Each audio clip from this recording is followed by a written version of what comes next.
Hello everyone. I'm going to do another demonstration here. I'll actually do two of them. This will be the first of two. I want to show you a comparison between how I work, both a comparison of natural traditional watercolor painting, which is from light to darks, and then the way I do it, where I do an intermediate step of adding in darks right at the very first. And so that you can make a comparison. I found when I added that intermediate step, it helped me substantially in my art. Now, I always do things in sort of a 1, 2, 3 step here. First is a pencil sketch, and this is a sketch of 3 sunflowers that I'm going to do here. Here's the centers of them, 1, 2, 3. I keep it nice and simple, offset from the center, a little bit in terms of my composition.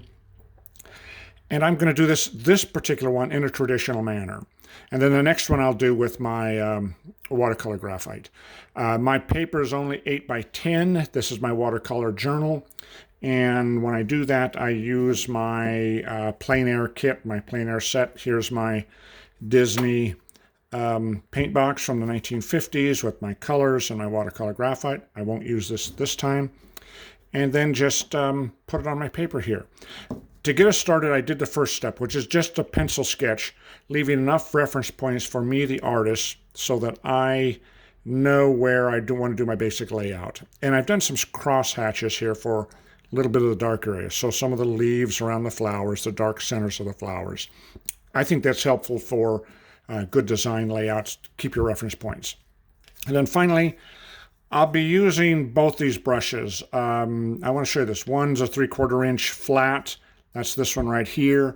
This is a nylon brush, nothing fancy about it, just a standard brush, doesn't matter who made it. And then this other one is my Ron Ranson small hake brush. Ron Ranson is an English gentleman that he's passed away now, but he had a whole series of art instruction books in the 80s and 90s, and he's English. And then he invented this hake brush that he had, or actually he took the hake and finished manufacturing it with this nice sheepskin, this nice wool that I believe it's goat hair. I think it's goat hair bristles on it. This is nylon bristles. The difference between the two, though, and this is the point, is that when wet, the nylon one, this one right here, will come down to a finer point, a chisel point, than the broader, bushier, natural bristles here. Although I oftentimes use them interchangeably, if I'm doing fine work, like with anatomy work, say with an animal or something here, a lot of times I'll use the nylon brush first, just by virtue of the fact it comes to a chisel point. But other than that, the two I treat essentially as equivalent. This one's 3/4 inch, this one is 1 inch, but we'll finish off with a 1 inch so you can see a little bit of that too. So, all right, let's get started here. Now, in traditional watercolor, you start from your lights to your darks. You start with your lights and then work towards your darks. That is the opposite of oil painting. Oil painting, you put your darks on first, and then you put your lights, your highlights on last. That's because every color covers every other color in oil painting. They're opaques. All the paints are opaque. Watercolors are transparent. And because they're transparent, you start with the lights and then work towards your darks. So they're inverted processes of one another. A lot of people say watercolor is hard. It's not hard, it's just different. And so let's get started here. I got a wet brush. These are going to be my 3 sunflowers. Yellow is going to be my lightest. Again, working from light to dark. Let's just block these in. Have fun, kind of save my dark area. And again, I'll use my nylon brush, just let it run a little bit.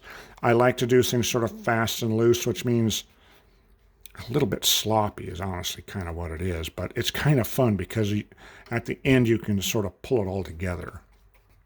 Now around, to help give it 3-dimensional, come in here with my raw sienna, a little right around here. I'm left-handed. My sunlight, my source of light will be off here at 10 o'clock, off the sheet at 10 o'clock. If I were right-handed, it would be the other way. It would be off the sheet at 2 o'clock, unless, of course, I put the source of sunlight in the painting itself, which I'm not in this case.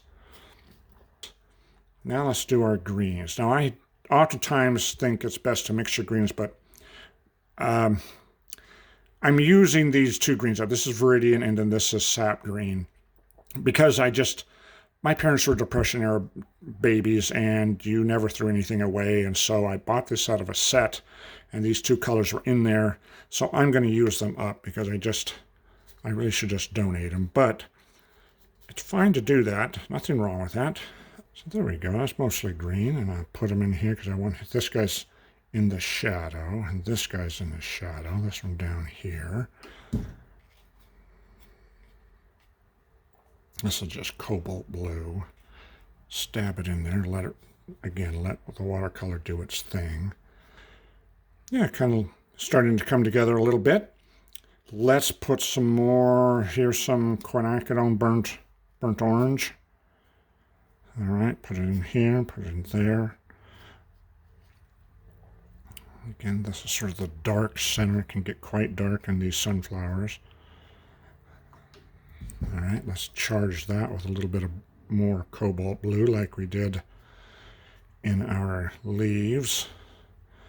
Take some cobalt, stab it in there, let it run together. Okay, there we go. Now, towards my highlight areas on each of my inner areas, I'm going to pull the paint out while it's still wet. And let it do its thing, sort of tickle it a little bit. I want it to... There we go. Okay, I've got about 1.5 minutes at room temperature to make up my mind what I'm going to do. Okay, it's coming together pretty nice. All right, now let's drop in our sky. This is a Cheap Joe's Color Sky Blue, but it's really cerulean blue. I'm just going to, again, I just want sort of an impressionistic sky. People, so that the human eye comes together. All right, now hold on a second, people. I need to let gravity work with me. So I'm going to tip it up so that and I'll try to hold it here in the camera so you can see it, so that my sky runs down. I want to run down while it's wet. On the shadow side of these leaves, I'm going to touch them with a little bit of blue.